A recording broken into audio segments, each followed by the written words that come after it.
All right. So hi everyone, welcome. I'm not sure if this is going to take a full 40 minutes. So I'm hoping it's going to leave some room for discussion at the end. Uh, but the point of this session is about how not to sell yourself short. What is your actual value? What is your worth, and how to make sure that other people aren't taking advantage of you. So to kick it off, I just wanted to give you guys a little bit of an introduction to me. My name is MJ, and I'm the CEO and co-founder of Alveo. It is a go-to-market strategy consulting firm. We help tech companies and services companies with their go-to-market strategy in order to achieve sustainable revenue growth. So a little bit about myself. I was born in Lithuania. I was raised in Chicago. I'll actually be celebrating 31 years here in the US. You can see a little picture of me the first day we came to the US. I am a mother of a 2-year-old, Eli, who is everything what a toddler is. And I've been happily married for almost a decade at this point. I have a degree in marketing and biochemistry from Loyola University, Chicago, as well as an MBA from the University of Maryland. And the last decade, I have worked at several IT channel companies, ranging from small service providers to Fortune 100 IT distributors. And I listed, Insight and Tech Data, those are the big ones. But I worked in the IT channel, building out amazing marketing teams. And I would like to say I've seen it all, but, whenever I say that, then I see something new. So, but that's where most of my background is from. And now I also participate in Pavilion and CompTIA. These are two different organizations that kind of, for me, are two sides of me. So Pavilion is a membership for high growth professionals, about building your career, investing in yourself. And then CompTIA is an association for the IT industry. And I'm heavily involved in those two areas. So I'm really excited about this topic and about knowing your worth, because it's something that I've had to deal with. It's something that I continue to work on myself. And I'm hoping that the learnings that I've developed from over the past decade can be useful to you, because frankly, I wish I knew this stuff when I was earlier on in my career. So the first thing I want to talk about is, what does worth really mean? And according to a quick Google search, it's the level at which someone or something deserves to be valued or rated. Now, when it comes to a tangible object, like I have a cup here, right? When it comes to a tangible object, there's more or less a method to determining what is that worth and what is that value, right? And how much you sell it for. But when it comes to yourself, it's very personal, right? Because we're talking about you. And because of that, it can also have a significant impact on your psyche and on your mental state, right? Because it is so personal. So what I'm going to do is try to give a little bit more definition about what impacts your perceived worth, and then go into some suggestions on how can you control your worth, okay? So in the chat, okay, we're gonna try this. In the chat, can people throw out some examples of how do they think what do they think decides someone's worth? Okay.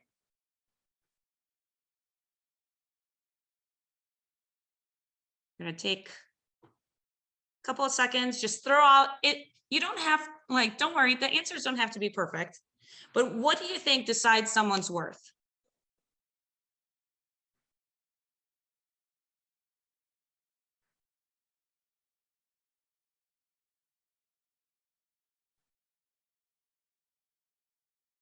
Accomplishments. Okay.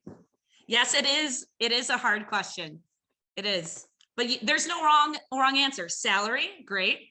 From a career perspective, how you stack up relative to the room you're in. Okay. These are really good. And I took a moment, experience that's a good one too. I took a moment to think about this because it's a squishy answer, and like I said, there's no perfect way of looking at this, but I'm going to share something about myself. I love diagrams. I say it's my jam. But I try to think about this question and see if I could lay out what are the major factors in deciding your worth. And so let's look at your environment, okay? And your environment can be broken up into two stages. There's internal. So think about that as yourself, right? Like you as a person, that's internal. And then you have everything external, right? That's pretty simple. Everything outside of you. Now, think about the information that surrounds and impacts your work and your worth. Okay, so there's qualitative information. So think about anything very subjective or squishy. Okay, this is a matter of someone's opinion, and it can change, right? And then you have something more quantitative, right? So this is a lot more concrete. There's data that backs this up, right? And what I did was try to bucket essentially what the answers that you provided into 4 different quadrants. So let's look at external and quantitative. The thing that the factor that surrounds these 2 attributes is the market. Think about the industry that you're working in, your company size, your location, the role that you have, right? So this goes back to that, I think someone mentioned salary, right? The market dictates your worth from an overall a set of numbers, right? And salary.com is a really great resource for this, right? On the other side, now if we go to the squishy information, right? I categorize that as others.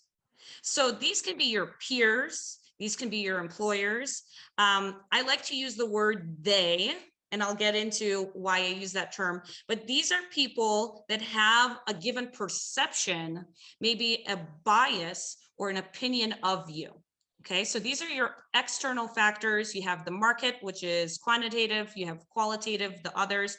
The reason why I say they is because a lot of times when you ask a person of like, well, why are you doing that? And they're like, well, they expect me to do it. And it's like, but who's they, right? And they happens to be a very common response. And that's the reason why I put it in there. But essentially, it's anyone that has a perception of you. All right. And then internally, we evaluate ourselves in 2 different ways. There is the more concrete way, which is your experience, right? So these are your skills. What are your strengths? What's your weaknesses? What's your education, right? Essentially, this is what your resume is made out of, right? And then on the squishier side, it's your own self.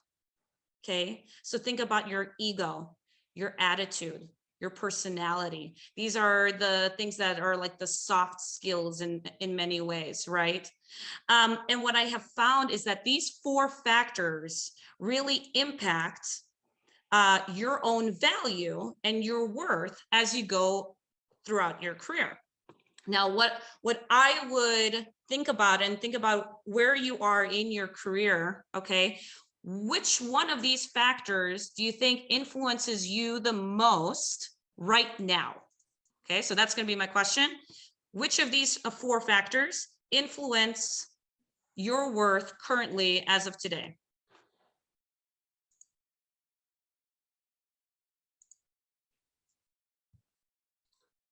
Would you be able to go to the back last slide just so I could see what they are again? Yes, of course. Thank you so much. There you go. What do you think drives your worth the most today? Is it the market? Is it others? Yourself? Or is it your education? Experience, okay? Experience, market. Perfect. You know, I find it depends on where you are in your career, okay? And honestly, most people, when they start out, and most people even further into their career, they focus on external impacts, right? They look at what does the market say and what do others think about me? And because of that, they define their worth based off of that, right? So now think about, you're going for your first job. You're nervous, you're excited, you land an interview and you really don't know how much you should be making, right? So you do a quick online search, right? You're going to the market and that's giving you your anchor. So internally you anchor to that number, that's your worth. Then you meet that potential employer. So now you're shifting over to this other category. And that hiring manager is making a subjective decision about your worth. And it may increase it or it may decrease it, but now your worth is being re-anchored. And a lot of people get stuck there. And those numbers may be right, they may be wrong, but a lot of people use that to define their worth. And unfortunately, when you focus on the external factors, your worth bounces around like a ping pong ball, right? Because it's rising, it's falling in lockstep with every success or failure in your career. And this is how people end up taking advantage of you, because they're pushing this onto you and expecting you to just deal with it. And I've been there. It sucks. It doesn't make you feel good about yourself. It makes you question yourself. And here's the secret that I found. Your true self-worth is an internal realization. Okay, it has to be internally focused. It can't be based off of external factors. And it's because at the end of the day, you can only control yourself.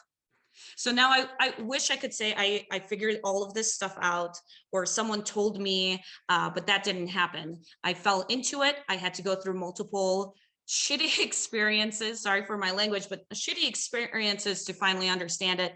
And I'll give you an example where external factors were trying to decide my worth twice at the same company, and then how I ended up handling it differently. Okay. So early on in my career, after I graduated, I was so bright-eyed and bushy-tailed, super stoked to get into my first marketing role. And this was back in Chicago, and I was applying like crazy, right? And I'm sure several of you have been in this situation. But the job market was horrible. And whenever I landed an interview, it never went anywhere. I was getting crushed. I was demotivated. At this point, I started getting really desperate. And luckily, I ended up getting placed with a staffing agency into a business development role. It's not what I wanted, but I just took it because, I mean, I had no other choice, right? And the thing is, I did have a choice, but I decided, you know, to let that market and let these employers dictate that for me. And at that point, I made $27,000 a year. That was my role. And that's where I put my worth. That was my anchor point.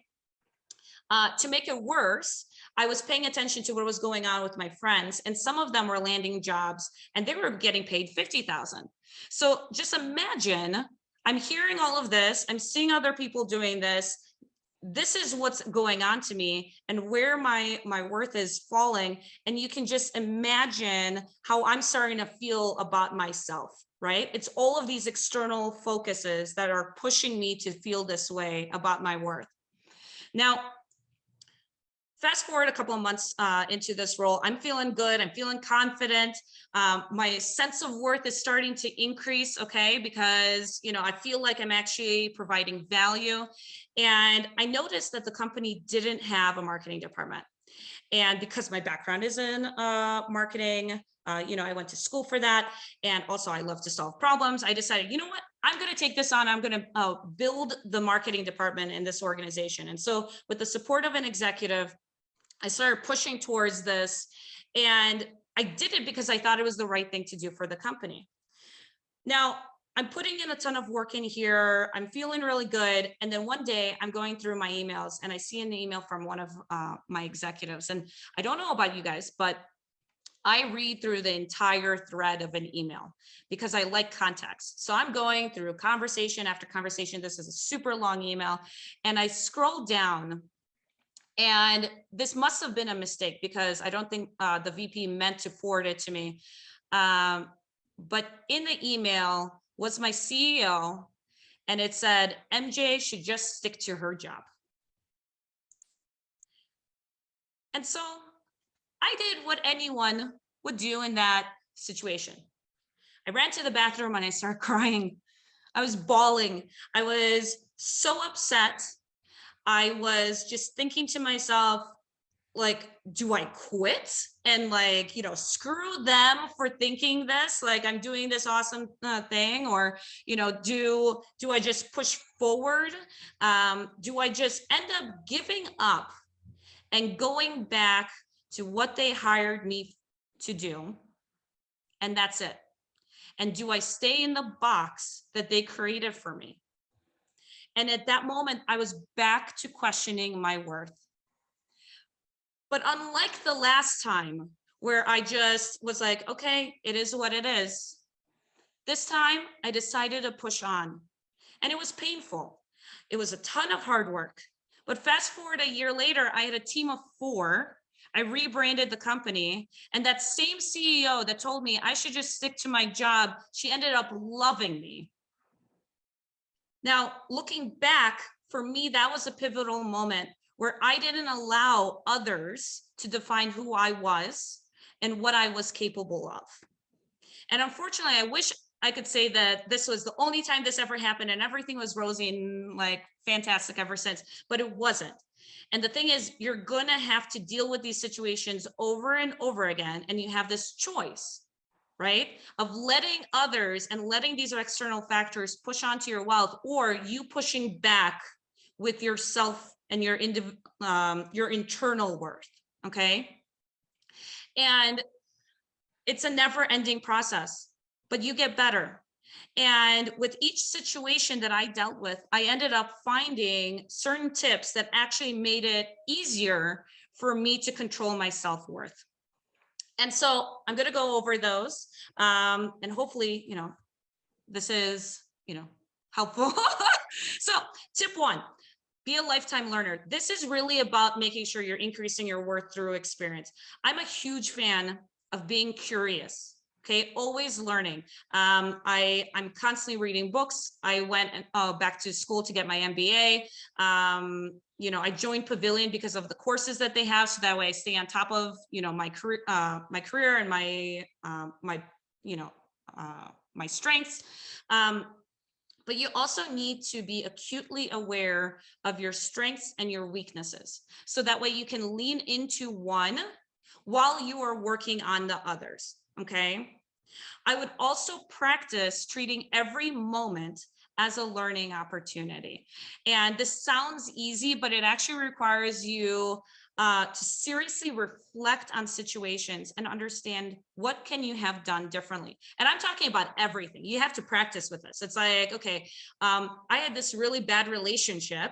It was horrible. I got out of it. What could I have done differently? It's even in those scenarios, trying to just change your mindset about every moment, because then that impacts your next decision, and make sure that you're constantly growing. I'm a huge believer in this, and it's one of the things my mom always told me. She's like, your education is something that no one can ever take from you. So I think this is the number 1 thing you should be investing in from the get-go. All right, tip number 2, stick to the facts. You have to use data.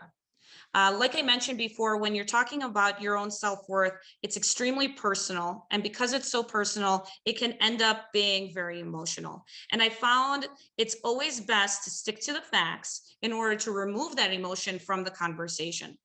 Now, I wish I learned of these steps when I was younger, but I only ended up learning them when I hired an executive resume writer. But I am going to share these things with you, and so please take notes or do a Google search afterwards and learn up on this process. But I think it's something you need to immediately implement. Use the SCAR technique throughout each stage of your career. And I'm going to spell this out, so don't worry. You can look this up, and sometimes it goes by star, sometimes by car, but the premise is the same. You want to document these 4 things. What was the situation you were brought in? So you took on a project, or you came into a new role. What was the landscape at the time, right? What was the company revenues at the point? What were the benchmarks or the results at that moment? What did you start out with? Then you want to document what were the complications. Notate some of the things that were affecting your ability to be, achieving success. All right. So maybe there were external factors that were causing it. There was a huge decline in customers, or huge turnover, or whatever that is. Make sure that you don't annotate that as well. Then you want to talk about actions. What actions did you take? And what steps did you take to solve the problem? So you notate that. And then you write down the specific results. And like I said before, you have to be specific. So if in your situation you talked about certain benchmarks, well, we had this type of open rate, or this type of close rate, or this is how much revenue we're generating, you want to tie back to that as part of your results as well. Okay. Now, this helped me not only move my resume from being about tasks like I led a marketing team, I managed a budget. It was about outcomes. And it also helped me realize all of the great stuff that I took for granted. It boosts your confidence. Like when you just think about just the tasks that you do, like that's not going to do it. But when you shift it out to outcomes, it really just gives you so much more confidence, because you made change and you should talk about it. And this is a really great framework to do that. The other thing is, and I talked about this from the market piece. You want to stay on top of the market. You want to be aware of where it's trending now. Salaries have increased significantly. So roles where, they were going for $50,000-$60,000 a year, you're seeing them, double or 1.5 times that today in today's market. So make sure you're staying on top of your market, so that way you don't miss out on any opportunity, and leverage that third-party data. And then also talk to your peers. Sometimes you get so much into your head about, even when you have the data and you have it documented, you get into your head and then you make up excuses of why that data doesn't really apply to you. Like, sure, the median for this role is 150K, but yeah, but they must have been, and you know what I mean? You make these things up. So I think having that peer network and having that conversation with someone else and going over it, they get you out of your head, because they're not as personally invested into this as you are. And so they can look at it from a clearer perspective. So for example, for me, I joined Pavilion to do that. And I have a peer group where I test out these things and I validate, am I looking at this properly? Or am I letting my emotions blind my worth? Okay. All right. Tip 3, be kind to yourself. Now I say this, but I'm personally my biggest critic. How many people have heard of imposter syndrome?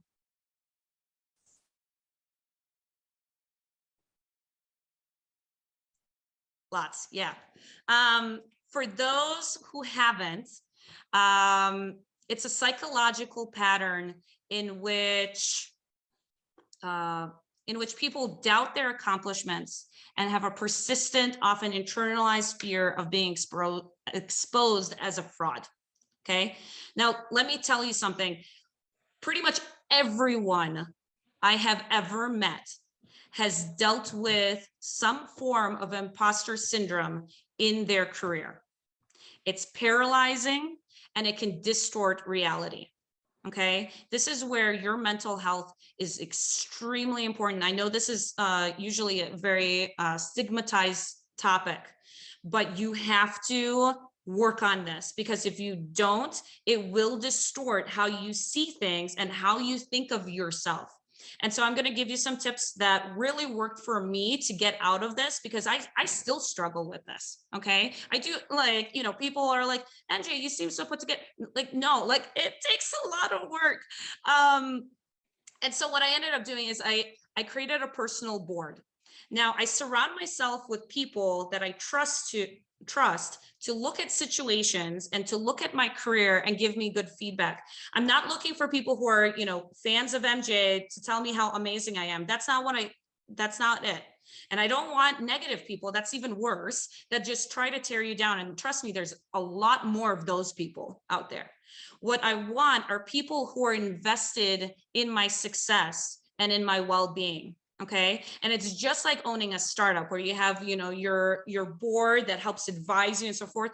Think of that, but for yourself. Who are those individuals that you can tap into and have these conversations with? Like I mentioned, focusing on mental health is extremely important. I have done therapy. I have read self-help books. I work out. I do affirmations. I try to maintain a healthy work-life balance. This is a really big thing, because I have realized that as soon as I let myself sway into a negative mindset, okay, or if I let myself be mean to myself, okay, it changes and skews my entire perception of everything that I can do. Okay, I'm always then questioning myself. And so a lot of these practices end up helping combat that. And that actually helps you embrace your authentic self. Okay. Like I said, I've struggled with this. I would try to be something that I thought other people wanted me to be. And that's not sustainable.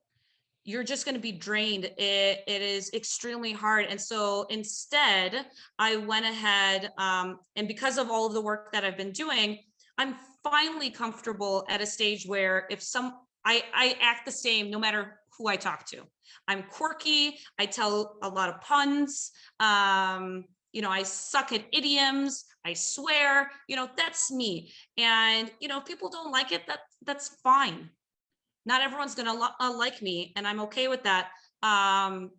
So embrace who you are, because that's the best version of yourself. Okay. And lastly, cut out the distractions, because there's so many people out there, and they just, it doesn't do you any good to compare yourself to them. They started different paths. They have different situations. Pay attention to your own progress. Okay. It's really important. Take care of yourself, and be kind to yourself. Okay. And with all of that, it leads you to tip 4, which is change your environment. I said before, the external factors, you can't control that. You can only control yourself, but you can't control who you surround yourself with. Okay. And at the end of the day, there's going to be people who are never going to value you, but there are others that will, and they will value you in the right way. So don't find yourself in a situation where you're in a wrong place and you're upset because they don't value. You can remove yourself, and it's hard, and that requires having very difficult conversations. Okay. It means that you have to stay true to yourself and stick to your guns, and you have to be okay to leave. Okay. In one company I worked at, I was a top performer, and I asked for a raise and a promotion. I had everything documented. I dug into my experience, learning, got my MBA. I killed my numbers. I looked at external data. I had a great case, right? And after several very nerve-wracking conversation, they just told me, you know what? Can't do it. And I could have been like, okay, and just gone back to, my desk. But that wasn't right. And I knew the value I was creating in the organization. I knew others would value that. And I actually ended up speaking to a friend, and they wanted to bring me in to run their marketing. And after a few discussions, they offered me a higher title and a significant raise.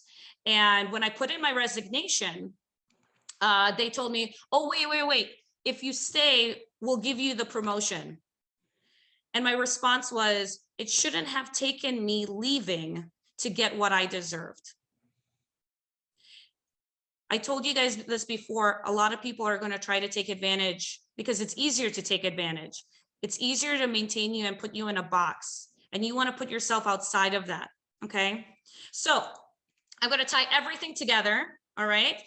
Here's the dot diagram I showed, and then take the tips and I place them where you see the connection points. So being a lifetime learner, stick to the facts, be kind to yourself, and change your environment. And if you notice that these tips end up stacking up and they make you stronger and build up your worth, okay? So that way you are more confident in order to change your environment. The thing is, your career is always going to be a back and forth battle where the external factors are going to continue to push on your worth.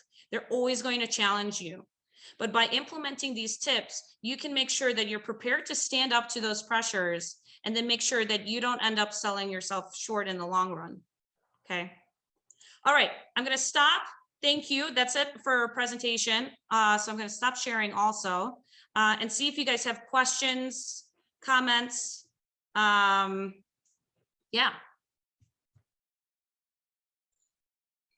Thank you so much, MJ. I thought that was really, really helpful. I really appreciated this.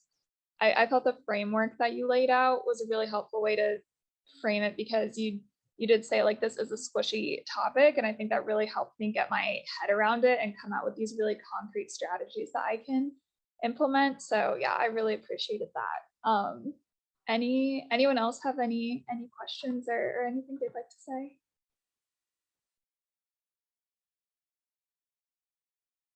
I'm an open book. So honestly, if you have a question that's been burning or like a challenge that you've been facing, if we have time, I don't know where we are on time, but bring it up, take yourself off mute. Let's talk about it.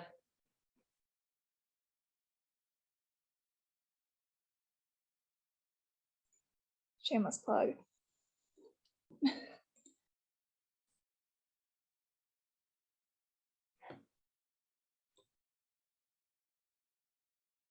Okay, well, feel free to connect with me.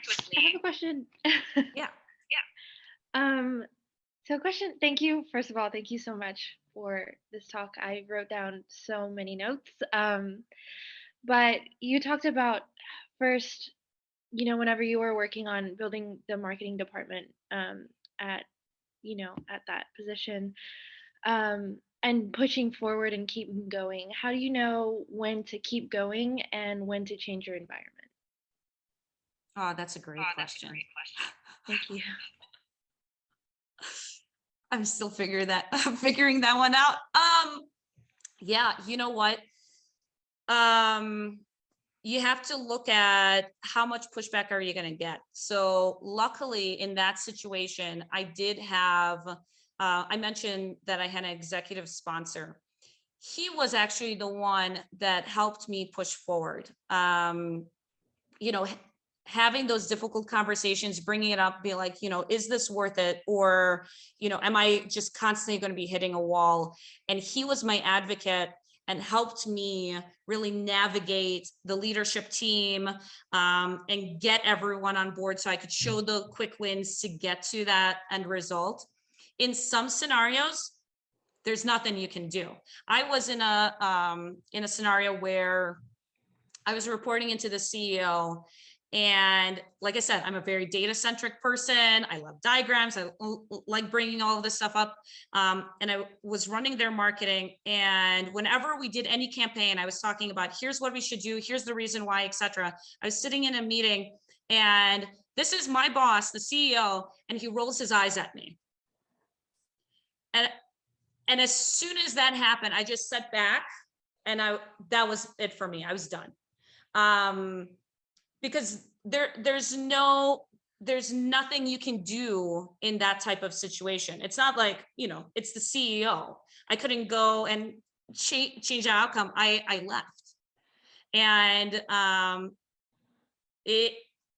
that would be my thing, is like, look at it and look at really, can you make it better? Or are you in a situation that is, it's no win, there's nothing you can do to make it better, and so then it's time for you to exit. Hopefully that helps, Emily. Yes, it did. Thank you, MJ. I see a question. Can you speak more about how you created your personal board? It happened organically.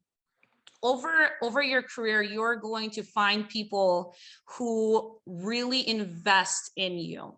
Okay, they want to see you succeed. They empower you. They talk about you to others, even when, like when you don't ask.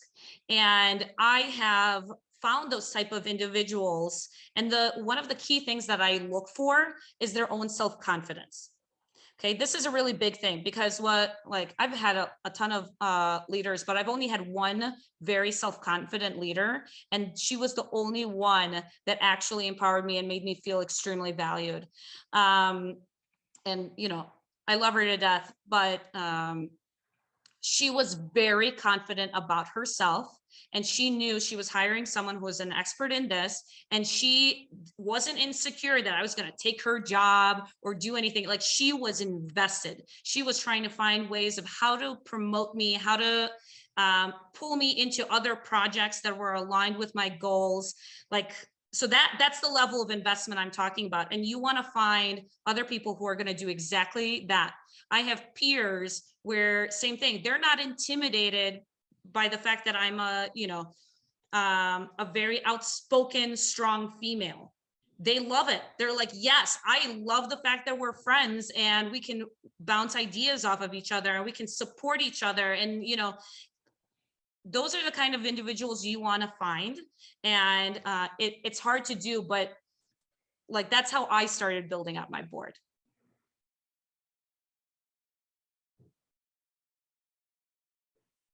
Any other questions?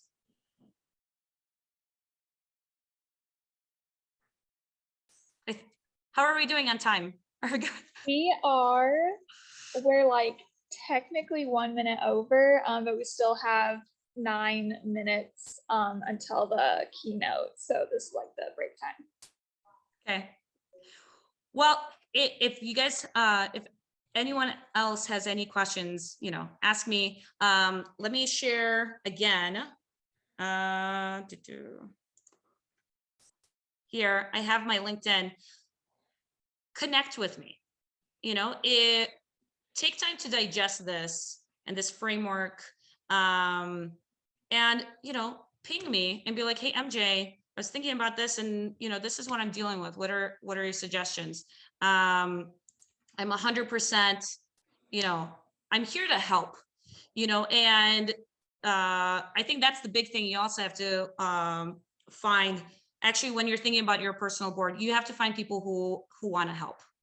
And there's a lot of them out there. There's a reason why I joined Pavilion, is because I surrounded myself with those kind of people too. So ping me, happy to chat. I love talking to people, helping them, in their careers. So let's connect. And yeah, hope everyone has a great rest of the day and a wonderful Saturday. Thank you so much for your time. This was wonderful. And yeah, I really look forward to connecting with you again. Thank you. All right. Bye, everyone.